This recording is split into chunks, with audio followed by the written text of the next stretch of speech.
When I decided to give that up, to stay with my kids, to be on those birthdays, to go to those soccer games and just share the moments with my kids, I was blessed to do that. Hey everyone, welcome to the Life of Dad Show. Here in the Life of Dad Show, we talk with athletes, actors, entrepreneurs, CEOs, musicians, entertainers who've all made a name for themselves, but the one thing that is most important to them is being a dad. On this week's episode of the Life of Dad Show, I am bringing on what Billboard magazine called the producer of the decade, Rudy Perez. We talk about his new book, The Latin Hitmaker, My Journey from Cuban Refugee to World-Renowned Record Producer and Songwriter.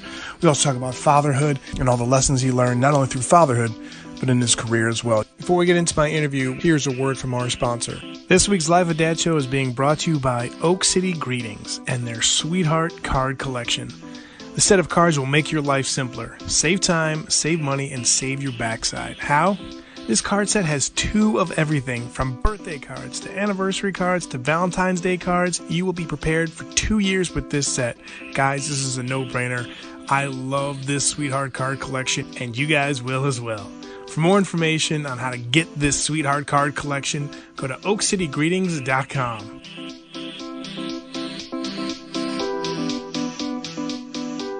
What's going on, everybody? Eddy here for the Life of Dad Show and online. I'm very happy to have Rudy Perez. Thanks for taking the time to chat with me, Rudy. How you doing, sir? Oh, I'm so great. I'm blessed. Art, I thank you so much for the opportunity, and just wanted to let you know I'm a huge fan now of yours. I'm going to be a regular. I had no idea, this was going on. When I went to lifeofdad.com, I'm blown away by the podcasts and all the stuff that you're doing. So I'm a regular now from now on. Coming from you, that means a lot to me because I'm a big fan of your work, sir, and of a lot of people. I mean, it's probably, in the music business, award-winning producer, songwriter, and all that. We're going to get in your book and music in a second, but just for you to say that, it means the world to me. So thanks very much, Rudy. And I want to say congratulations to you on your new book, The Latin Hitmaker, My Journey from Cuban Refugee to World-Renowned Record Producer and Songwriter. Just that title alone, people are going to want to say, all right, I want to know more about Rudy, right? Because a lot of people, especially, this better than I do in the music industry, they of course see the singers, they of course see the the entertainers. They might know your name, they'll see your name here and there, and of course people who are in the music business and follow you on social media and all that stuff know who you are. But I'm guessing a lot of people, when they see this book, are going to be inspired from what you've experienced and all that. Talk a little about what inspired you to write this book and what fans of yours can expect from it, sir. You're so right. Most people know the person behind the songs or behind the singers, but they don't really know the struggles and the challenges and tribulations that people have to go through to get to being successful or being famous. I'm a very humble person. I come from a family that my father was a prisoner of Castro's jail. So when I was born, I was basically, I never saw my dad for the first 6 years of my life. Oh, wow. And then we left the country, came to this amazing country of ours that opened its doors for the Cuban refugees at that time. We got here, and through a lot of hard work, a lot of faith in God. Both my parents, my father and my grandfather, were pastors, and so I grew up in church and with my faith and lots of hard work, and never anything came easy for me. I was able to do so many extraordinary things, and now the other day I was celebrating my 36th wedding anniversary with my wife Betsy. Congratulations, sir! That's awesome. Thank you so much. And we were talking, reflecting on our faith and on a lot of stuff that we've gone through with 5 kids and everything, and we basically realized that we want to give back. And so we said this book is going to help a lot of people because they're going to see that it wasn't easy for me, that all the limelight and all the glory and all the Grammy and all the stuff that you see that in the surface, that's not what's took place behind the scenes. And I just hope that people walk away from this book with inspired that they can do it too, and they're just going to have to put a lot of effort into it and have a lot of faith in themselves and God, of course. Well said, Rudy. And, one of the things, too, while you're writing this book, right, you're taking a look at your life and certain things that, certain points in your life that you think when you're looking back, you're like, all right, yeah, you of course you remember it, but when you have to put it down in a book form and you're writing it out, were there certain parts of your life where you looked at, not, I wouldn't say a turning point, but a point in your life where you're like, this made me who I am today because of whether it was, a personal struggle or just a personal accomplishment, something along those lines when you were writing this book and when you're kind of going through all of the things that got to where you are today? Was there a couple of moments where you look back and reflected on, it's like, this part of my life really made me who I am today? Oh, absolutely. And there's so many great stories, and I'm just going to leave it to the readers when they finally get to read the book or get the audiobook, which I also did. Yes, there's a couple of moments in my life story that, I'm such a positive person, but I think just for my nature, I always look at the good side of everything, even if it's really terrible what's going on in front of you. I always look at, what good could come out of this. And so, there was a moment in my life, and especially with my first boy, my first son, that moment, I was a young kid. I was afraid of responsibility. I had just gotten out of a situation where I had a daughter and I was only 19 years old. That moment, when I met Betsy and my 36-year wife of 36 years, when she got pregnant the first year that we started dating, and, I talked her into having an abortion.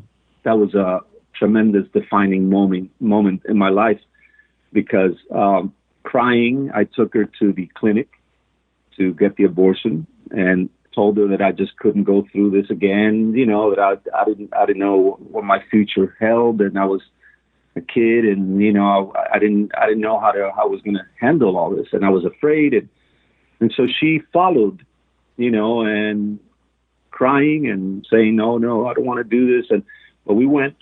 And when we were there, they gave her a form to fill.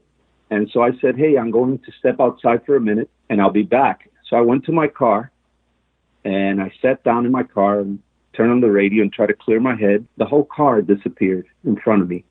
Everything, my body, I knew I was there, but I was submerged in this light that I can't even explain. I've never seen a light, and I'm a concert promoter. I do mega concerts where we have the biggest sophisticated lights. Sure. This light was very different. This light was telling me to stop it and not to do this. And I could feel I was inside that light, but I wasn't there. I couldn't see my body. So when I came to and I saw that I was in my car again, I ran inside and I grabbed my wife, my girlfriend at the time, Betsy, and I said, no, we're having this baby. And I don't know how we're going to do it, but we're going to do this together. And then there was about 20 girls there in the reception area, and they all started clapping. It was like a movie scene. But that particular message from God to me, that to completely change my life and humble me forever. It's like, wow. So when I hear people saying, I don't believe in God, I go, really? Oh my God. It's bizarre to me. That was God speaking to me that moment. And I'm so glad I did, because for the next 8 months, Betsy and I prayed. We never got a sex test to see what our baby was going to be. We just prayed and said, dear God, we want a boy. We want him to look like his mom. We want him to have blonde hair and blue eyes, and we want him to be a boy. For the next 8.5 months, we prayed hard. And our boy came out, Christian Perez. He is blonde and blue eyes and a boy. So if that's not a proof of God's greatness, I don't know what is. I really appreciate you sharing that story. Very personal, especially I think dads would want to digest this story as much as I do want to right now. I mean, it's something that you just said where even though I'm talking, I'm speechless in where I want to go next, Rudy. So I wanted to say that to you because I know there's a lot of dads listening. And you know what? When God sends you a fruit, there's a reason. That fruit will better your life for sure. Don't make the wrong decision that I made as really ignorant, stupid kid to talk my girlfriend into having an abortion when I knew she was the love of my life. And I had prayed, by the way, for her to come into my life, and she did. And then I was afraid, I was scared, and I made that decision. But God had to remind me that, hey, there's a reason why I'm sending you this boy. And after Christian was born, my whole life completely changed for the better. Things started happening for me. Doors started opening. A lot of opportunity came my way. And I really believe that was, God sending me a gift, which was my son. Rudy, I got chills with the story, and just also you just talk a little bit more about it. And again, I appreciate the openness and honesty, and it's hard to segue from it to another question, but I gotta do it anyways. Yeah, man, with music and with everything that you've done, and I know right there that story probably has inspired you in regards to songwriting, producing music, and all that. But how has fatherhood, or how has the role of being a dad kind of influenced the way you look at your career and create music? Well, Art, I'm glad you bring that.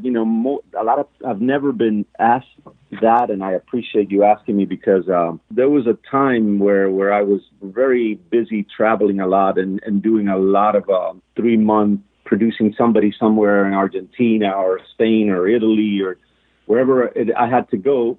And we were building a family, Betsy and I. That was very tough for us. So one day I decided, I said, as soon as I started having a little bit of success where, big singers were coming to me, big chairmen from labels were coming to me for finding the hit song. And so when I started realizing that I had a little power, I said to Betsy, I don't want to miss any birthdays anymore. I'm going to make sure that now everybody has to come to me. So I built the recording studio in my house. Nice. And so every major superstar, from Beyonce to Julio Iglesias to Michael Bolton, dozens and dozens of superstars come to my house, and they come and they love it. By the way, they come and they're getting home cooked meals by Betsy, and my doggies are around. My dogs' names are Harmony and Melody, and so they they're our mascots, and they're the most adorable, beautiful little Maltipoos in the world. And so it's a different environment. And I also started my career as a singer-songwriter. I really wanted to just sing my songs and make people happy and just touch people's hearts and communicate, which is at the end of the day, every artist's purpose is just to be able to communicate with the world and maybe hopefully change pop culture along the way. But that's basically it. Most artists are not interested in money, and that's why you hear the countless stories of being taken advantage of. Yeah. Like I did, but people will have to read the book, because there's a few of those stories in there, how so easily and so fast you could be manipulated or actually turned into something that you're not. Yeah. And so there's a lot of things in the music industry that I wanted to become a singer. And so when I decided to give that up, to stay with my kids, to be on those birthdays, to go to those soccer games and football games and basketball games and just share the moments with my kids, I was blessed to do that. So now that I turned 61 years old and my kids are all grown up, I call my longtime friend, Mike Atkins, a great manager from Nashville, and I said, hey, Mike, you think I'm too old, or could I get out there and sing my songs and tell the stories behind my songs? So we're actually working on putting together now some unfinished business, which is, me getting in front of the audience and, just telling them about my journey and actually the real true stories of how those songs got recorded and how I got it to them and how I wrote them. So it's going to be a very nice show that I have prepared. But yeah, staying with my kids was the most important thing. And it was a challenge at the beginning, but, Betsy wrote me a note in one of those long trips when I came back, and she said, hey, she touched my heart. By the way, she broke my heart, because when I walked in after like 3 months gone and I see this note, and she says, I love you so much. I don't want to compete with your first love, music. If you really are truly ready to be with your family, I will be waiting at my mom's in Philadelphia with the kids. Wow. In the meantime, I feel very alone. I miss you. So I'm going to be with my mom and my sister in Philadelphia. I love you. And, I just went outside and in tears, I wrote a song and I promised her that night, hey, I'm going to stay at the house to the point where you're going to want to kick me out, but I definitely, I'm going to be here for you and the kids. And that's what I did. Yeah. Oh, Rudy, when you hear stories like that, and a lot of dads support the way you look at fatherhood and marriage and all that, I think that's great. So thank you very much. I mean, these stories are great, and again, people should definitely check out your book because there's just a lot of great things in there, like you and I are discussing right now. One more question before we kind of get even more into fatherhood, and you talked about how you want to have an influence in pop culture. I think when Billboard magazine names you the producer of the decade, I think you have affecting pop culture in a great way. And like you said, working with Beyonce, Julio Iglesias, Christina Aguilera, Michael Bolton, Mark Anthony, John Cicada, everybody. It's like the who's who of people in popular music. Rudy, you probably be like, yeah, I worked with him. But I'm always fascinated by people who are creative like yourself. Talk a little bit about, you shared that story when your wife left you that note and you wrote the song. Talk a little bit about, I know it's going to be different for everything, every album, every song, or whatever the case may be. And I'm so glad you're going to be getting behind the microphone and people are going to hear your story in a different way. But talk a little bit about your creative process while you work. Do you kind of have formulaic approach to it, or is it just come to you and then you just kind of sit down and work things out? Just talk a little bit about how your creative brain works, sir. Well, I'm so glad you're bringing that up.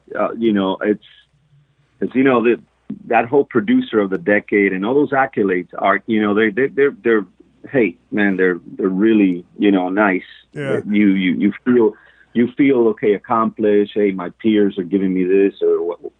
But when I was sleeping under the console in the studio, that I had a mattress under it, and when I had nowhere to live, and being with you on this show today, and you telling these stories and saying, about me winning this and winning that, I would have never imagined at that time that someone like you or anybody would care about my story or care about me at all. So it's surreal to me still to this day that I am blessed to be able to have won these awards and work with all these legends, and I call it a blessing of God to have been able to do that. And my process, as far as working, is very simple. It varies. Once there's a very big artist that we all know and love. She's no longer with us. Her name was Natalie Cole. Yeah. And she once said to me, Rudy, you're like a tailor. You're a tailor. You take somebody and you measure them really well. And, when you finish, the suit, the dress fits perfect. Mm. And I always call myself a spotlight. Somebody said to me, Rudy, what is a producer? How do you describe in one word what a music producer is? And I said, a spotlight. Mm. And they go, what do you mean a spotlight? I go, yeah, I'm a light that turns on somebody and makes them look great. And it wasn't that way at the beginning. At the beginning of my career, I was, eager for somebody to notice me. There was a time where I was selling millions of records early on in my career behind the scenes, behind big stars. But I was the invisible man. Nobody knew who I was. Nobody cared about me, even though I had written those songs and all the artists were, getting the glory. And it was, it was frustrating for me at that time because I was basically hungry for success and I had an incredible drive. That time, there was a great producer that really influenced me a lot by the name of Tom Dowd. Tom Dowd was the greatest, I think, producer that ever lived. I mean, he invented the first multi-track console. And before he did that and paired it with Les Paul's multi-track recording machine, and now he had invented the console. Before that, he was one of the, I think, 15 or 20 physicists in the Manhattan Project that invented the atom bomb. This guy was an incredible genius, and he was the guy that discovered Aretha Franklin, Ray Charles, John Coltrane, produced Layla, produced Freebird, produced all the Allman Brothers, you know, everything. I mean, this guy was like incredible. He built, along with Ahmet Ertegun and along with people like Jerry Wetzler, they built Atlantic Records as we know it today. Yeah. And Tom basically said to me, "Hey, kid, come here for a minute," because I was standing in front of Tom saying, "Hey, Tom, don't listen to these terrible songs, you know, and don't listen to the singer. Listen to my arrangements and the way I play the piano, and listen to what I came up with here." You know, I was just selling myself. And I grabbed the record that I had just given him to listen to, and he looks at it and he goes, "Hey, come here. Let me ask you something. What does it say under here? What's that?" And I said, "Produced by Rudy Perez." And he goes, "Hey, do me a favor. Why don't you worry about the guy having great songs, okay? And worry about him, and then you'll get the recognition that you're starving for, kid." And he threw the record at me. And you know what? That changed my life right then and there. It was like a weight was taken off my shoulders for the first time. I said, "Oh my God, thank you, Lord. The only thing I have to do right now is just worry about making that person sound the best they ever did, and have the best songs they ever had, and do the best arrangements they ever, you know, had. That's all I have to worry." And that took a tremendous pressure. And so therefore, when I work with an artist, the first thing I sit with the artist and I want to know what's in their head. You know, what are they looking for? What do they want to communicate? You know, certain artists, they have different needs. You know, the young kids are just wanting fame and you know, and they're full of this energy, you know, that they just want to, you know, just succeed and be big and bigger and bigger. The mature artists, though, they just want, you know, people to be touched. You know, they just want to change lives. They're more about that. And so depending on the artist, I will take different approaches. You know, usually the biggest, me being the chairman of the Songwriters Hall of Fame, the Latin Songwriters Hall of Fame, you know, to me the most important thing is the song. The song is it's everything. You know, without a great song, I remember Julio Iglesias said to me once, "Hey, Rudy, don't forget that a singer begins their career with a great song and then ends their career with a bad one." You know, and it's so true. You know what I mean? It's like, you know, so when I hear some singers go, "Hey, we could just do a couple of big hits and then do a bunch of fillers," I go, "Hey, man, no, you got the wrong guy." You know, I respect the people that buy the records and people that actually, you know, stream it today. You know, because I believe in that in these times we got to give people even more quality. So, you know, I'm a piano player. I play guitar. I learned a bunch of different instruments in church growing up, and so, you know, I play multiple instruments. These days, I'm doing a lot of programming where, you know, I'll sit and program a whole track, and then bring in a couple of friends. You know, like my son will come in and play some live drums on it because he's a beast, and then I'll collaborate with my kids. It's incredible. You know, I'm always like the one in LA. Chris, I'm always sending him stuff. "Hey, Chris, listen, do a Hammond B3 part here for me." And, you know, it's such an incredible feeling to be able to actually work with my kids. You know, they're all amazing musicians. I'll come up and say, "Hey, you know, I got this idea," and I'll sit at the piano and come up with a little thing. And I go, "Hey, guys, can you take it?" And then Corey, my third son, he'll come in and do a really great bass line. And then my son Michael, who's an amazing guitarist, he'll just, you know, come up with these parts that are, and since they are not like, you know, those long time recording studio cat, they're more fresh. They're street. They play with bands and they're out there. You know, it gives it a certain different flavor to my kind of music. You know, to the way that I do things. I'm surrounded by just a lot of love and art, and that shows in my work. There's singers that are instrumentalists too, that will come to me and say, "Hey, Rudy, how do you want to approach this production with me?" And I'll say, I was listening to your last record. This happened to me with an instrumentalist once that I said, I was listening to your album and there was one thing that was missing from your last recording. And he says, "What?" And I said, "You.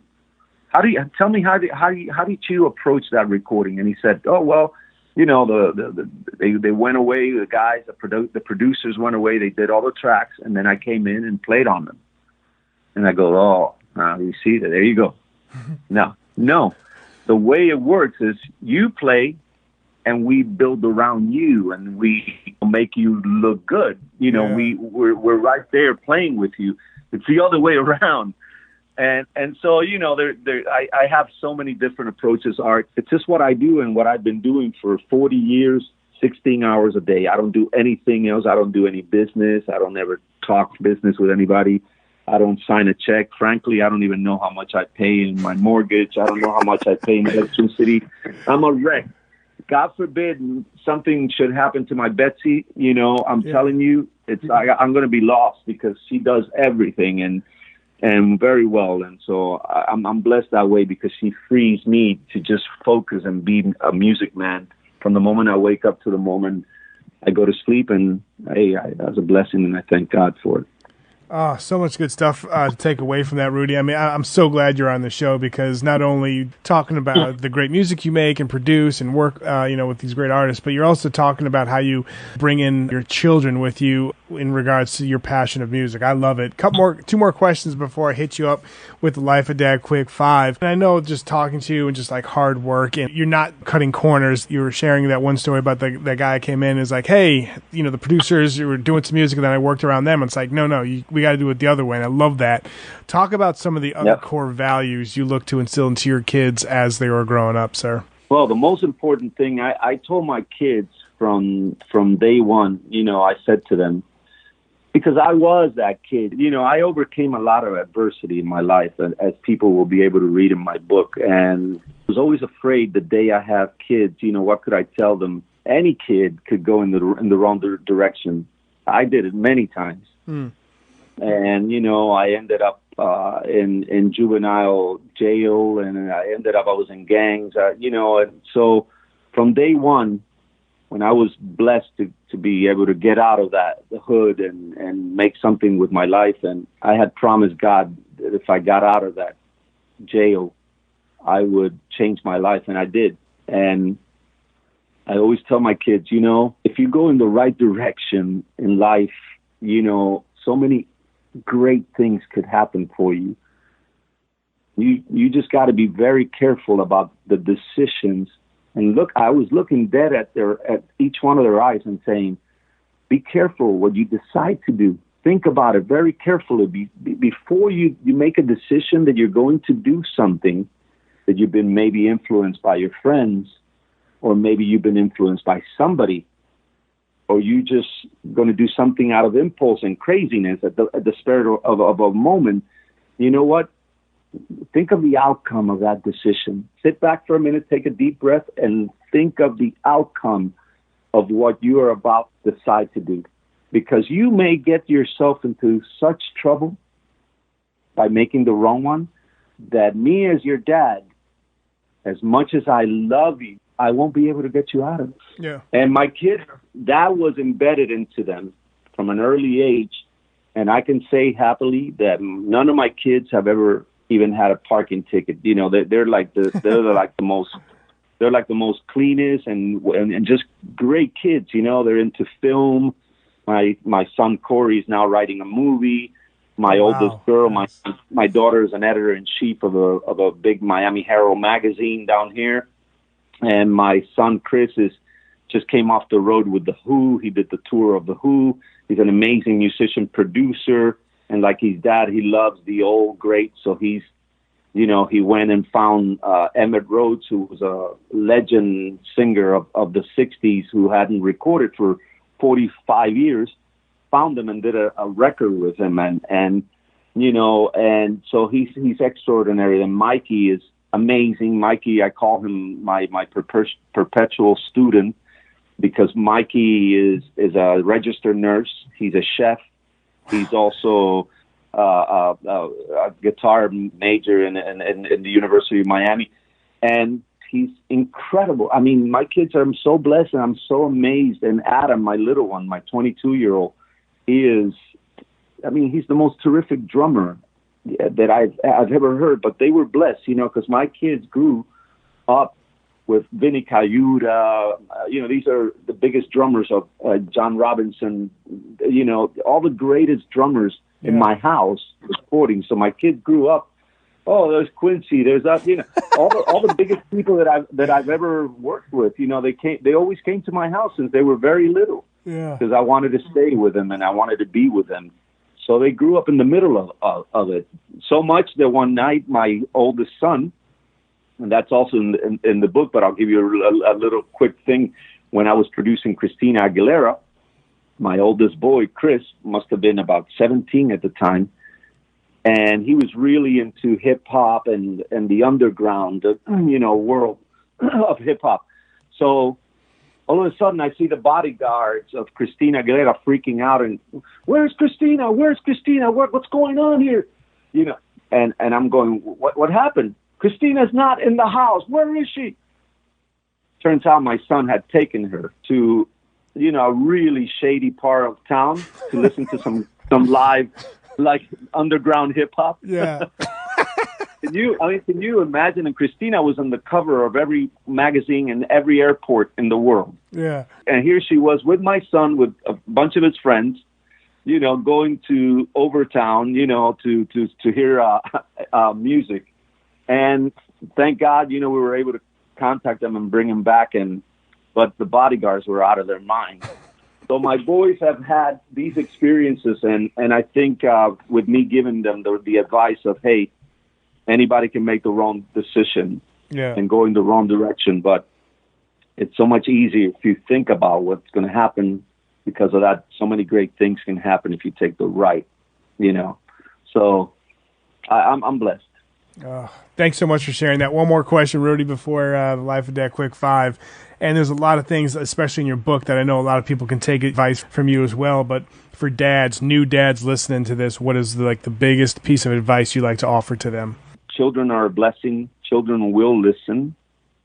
Be careful of what you say to kids. I think it's important to love your children, but it's also important to teach them, because so often as parents, we actually give more love, the majority of us give a lot more love than, discipline, than health, exercise. It's just like, it's no different than when you have an animal like a dog, okay? Mm-hmm. If you love a dog, but you don't give it exercise and you don't give it discipline, that dog will not be able to be at its best. And human beings are no different. I force my kids to make their bed, something as simple as that, So now my kids, that's so instilled in them, that because my mom made me make my bed no matter what. And so, yep. And that's something that one of the first things, my family's a military family. My wife Betsy's brother Bill is a retired colonel, and our nephew is a captain. And one of the first things they do in the military is make sure you make your bed every day. Mm-hmm. And that just says a lot about your character, and it gives you a certain responsibility where you get to the point where you get to work and you're there at work, going, oh my God, I cannot believe I didn't make my bed today. And it gives you a certain different responsibility in life. And just teach your kids, love them, but, give them something to find, because today we're all guilty of giving so much love, and kids and children have so much access to everything. Yeah. That they don't have the drive to go get anything. Yeah. Well said. That's something, kids need to have like the drive that I had. I mean, I'm taking it to an exaggeration. We had nothing. But these kids have everything today. They have their own network, which is YouTube. They have social media, their focus and all of that. And they go to schools and they can't find jobs, they don't have any drive. That's what the problem is. They don't have any drive to go and get things and make things and create something. And, you know, it's a problem that today it's happening big time. And I think it has to start at home. It has to start with work ethic at home. Make your kids do the chores. You know, tell them to go and cut the lawn outside. Make sure they do this. Make them responsible, because they have so much access to everything right now that it gets to the point where the world becomes almost like Wall-E. I don't remember if you remember that movie. Yes. You know, Totally agree. Where everybody just didn't do anything, you know, and so Rudy, I've been saying that. I've been using that movie Wall-E, especially with, you know, like you said, is, you know, instant gratification, where there's certain things that, like, I mean, just quickly off topic, I wrote an article at Life of Dad about, I'm a big Star Wars fan, and I remember back in the day, the only way you could get the Emperor Palpatine figure is by sending away like a couple proof of purchases from other figures. And I had to wait like 4 to 6 weeks. I think it was like on the 6th week it finally came. But every day after school, I'd be checking out the mailbox, and my mom's like, you gotta wait, you gotta be patient. And I cared for that figure like no, I still have it today. My parents and I were like collectors of stuff and all that other good things. But I saw the figure, but like I totally agree. Like, you gotta make them work for it. My wife and I kind of had different. We grew up differently with you know, chores and responsibilities and allowance. But I have 2 daughters. We have them do chores, and we're in the summertime vacation. I have them do homework sheets just to keep their minds fresh and all that. So I 100% agree with you. And you bringing up the Wall-E example, spot on, sir. Spot on, man. Love it. How incredible that movie, you know, was. It just opened my eyes. You know, I see it regularly. It's almost like it's one of those movies that I have to watch every now and then, you know, to be able to because it's that's the world we're living in. You know, kids today, you know, they are entitled and they, you know, I remember my son Chris when he was younger. He must have been like 12, 13, and his mom Betsy started telling him, you know, hey, you need to go get yourself a job maybe in the summer. And, you know, he would say, hey, Mom, why do I have to do that? I'm privileged, you know. I have 4 maids here, you know, and I have Julio Iglesias sitting out there, you know, in my house, you know, and like, well, why? And Dad has, you know, all these cars and, you know, and all these big people calling him, you know, maestro and all this stuff. Why should I sacrifice and go to work? He came to me kind of like, hey, Dad, you know, Mom is like really hassling me, man. You know, could you get her off my back, you know? And I said, look, Chris, your mom is teaching you character, okay? Mm-hmm. Character. You need to work. You need to learn how hard it is to work, and you need to learn how hard it is to make money. And then you need to buy things that you wanted with your own money and your own, you know, sweat. So I sent him to work at a friend of mine's brick company. Oh. For like a week, he went there every morning with my friend, our neighbor, who had this huge paver and brick company, and they put him, you know, just to move bricks from like one area to the other one, you know, carrying them. And he would come back, you know, like after 4 hours, you know, all like, Dad, I can't take this anymore, you know. But it taught him such a lesson that now that he's 30 years old, he tells me, Dad, you know, one of the best things you did to me is send me to that brick company, because it gave me a different perspective, how hard it is to work and how hard people have it, you know, and the people that are not so lucky to have the things that we have, and we have been able to. So that taught him a lesson too, you know, and I think it's old school. It's like where our dads and our parents used to teach us, you know, and this new generation of kids, you know, since they have so much abundance of everything, they need to go back to the old school ways, you know.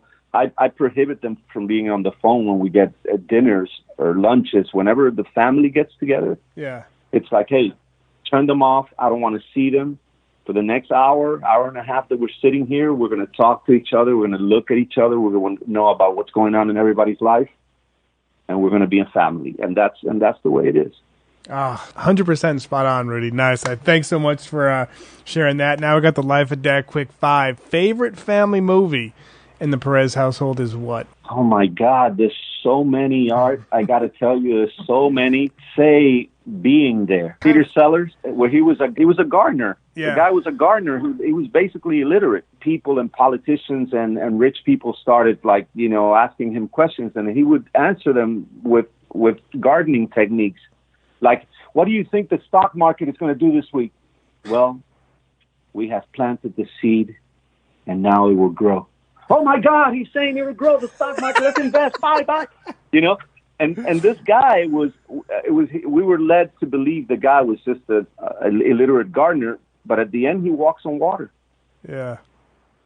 And so that movie has been a really big movie in our family, Nice. Yeah. By the way, Art, I totally forgot this, and I'm so glad I caught it. This book was co-written with a great writer by the name of Robert Nolan. Mm-hmm. My book. Robert Nolan is beyond brilliant. He wrote the book I Can Only Imagine. Okay.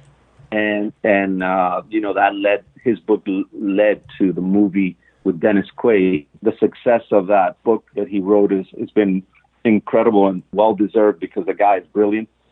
And so I just wanted to let you know that he was basically responsible for putting my stories together and doing it so eloquently and so with such good taste that I just want to give him a shout out and say how grateful I am to him. Awesome. Thank you very much for doing that. The next one hits home for you, especially with your line of work. Favorite family song you guys like to sing and dance to? I know it's probably tough, even tougher than the movie, but also if you don't have that, was there an artist that you couldn't wait to introduce your kids to? I would say our favorite family song is Over the Rainbow. Nice. That song has been, that song, our kids have listened to that song since they were in the womb, because I've always played that song since they're very little, since they were, since Betsy was pregnant, I would play it for them. And so that's got to be our family song for sure.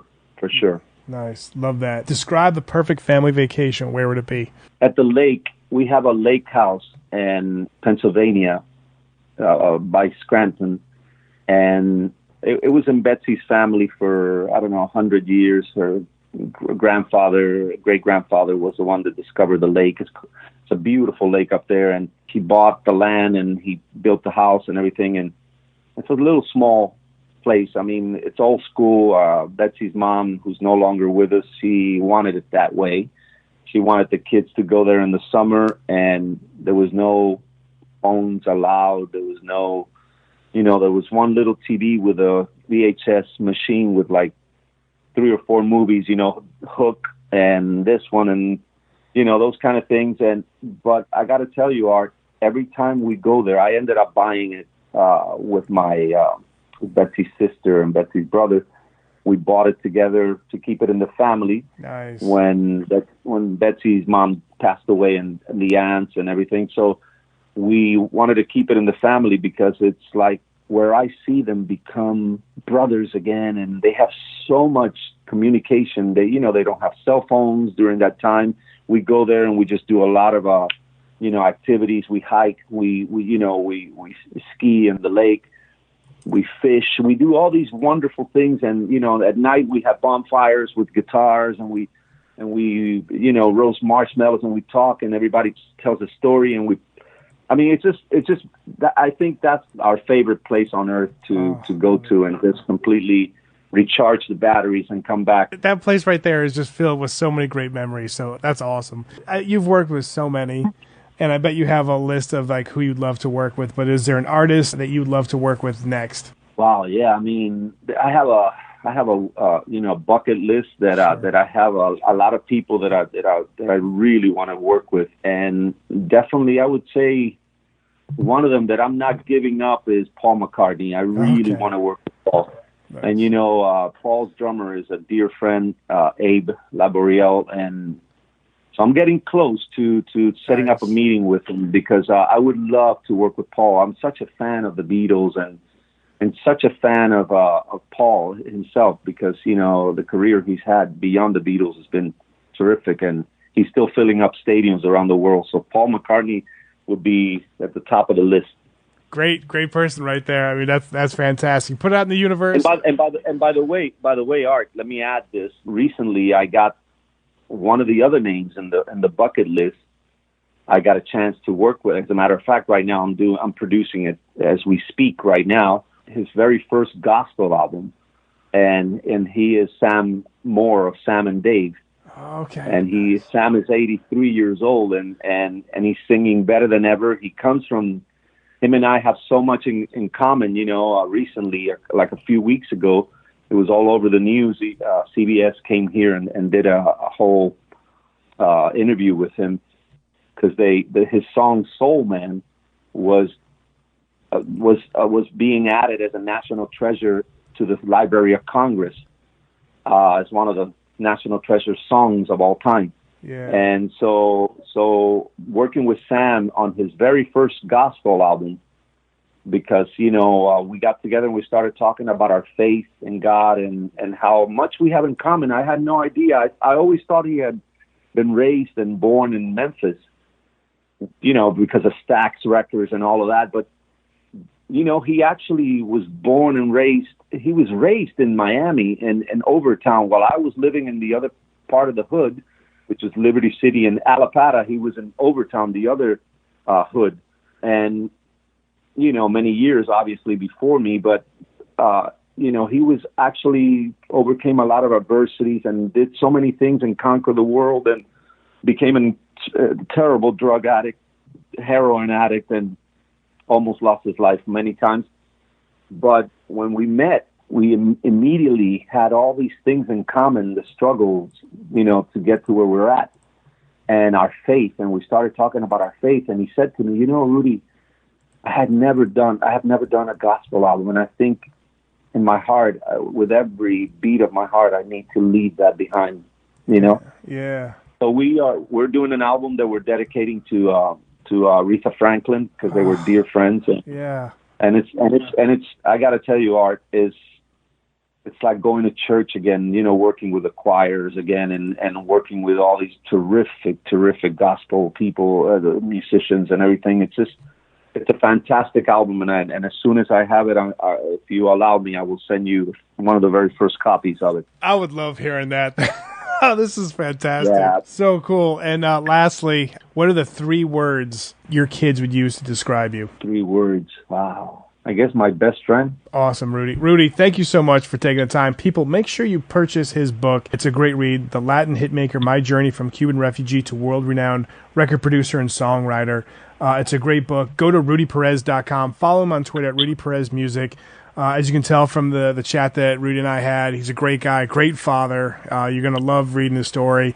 Thank you so much for taking the time, Rudy. Continued success in the future. I can't wait to see what you and Sam Moore do. And again, it's been such an honor having you on the show, sir. My great honor, Art. Thank you so much for giving me the opportunity to get to all your listeners. And I send all my love and lots of blessings to you and everybody listening.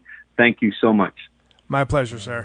Thanks so much for listening to the Life of Dad show. You know where to find us, lifeofdad.com, and on Twitter and Facebook.